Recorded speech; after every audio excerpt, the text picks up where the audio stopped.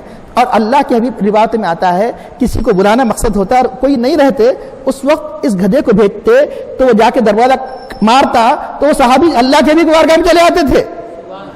وہ یافور جس کا نام تھا.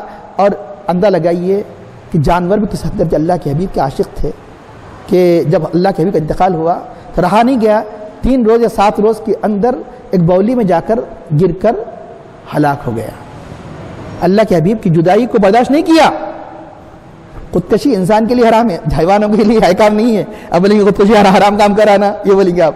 یہ عشق و محبت کی کیفیت یہ ہے کہ وہ اتنا برداشت نہیں کیا اللہ کے حبیب کی جدائی کی وجہ سے. علامہ امام جامع الرحمٰن نے شواہد انور اس کو نقل کیا کہ اور تفصیل سے نقل کیا، میں اس کے اختصار کے ساتھ بیان کر رہا ہوں کہ وہ جا کے بولی میں گر گیا کہ اللہ کے حبیب کی جدائی کو برداشت نہیں کیا. انشاءاللہ آخری آیت وعلی اللہ خذ السبیل انہیں جائر، اور آگے چل کے اس مضمون کو آئندہ ختم کیا جائے گا. آخر دعا کرتے اللہ ہمیں قرآن کریم کے معانی حقائق سمجھنے کی توفیق عطا فرما اور اس کے مطابق عمل کرنے کی زندگی کی توفیق عطا فرما. ہمیں اپنے عوامر کا پابند نماز کرنے کی توفیق عطا فرما اور ہماری باتوں کو خوش و خضوع اخلاص عطا فرما اور ہمیں ایک اخلاص مقام توفیق عطا فرما. ہمارا خاتمہ بالخیر فرما. صلی اللہ تعالی علی خیر خلق سیدنا مولانا محمد وعلی آلہ وصحبہ اجمعین برحمتک یا ارحم الراحمین والحمد للہ رب العالمین.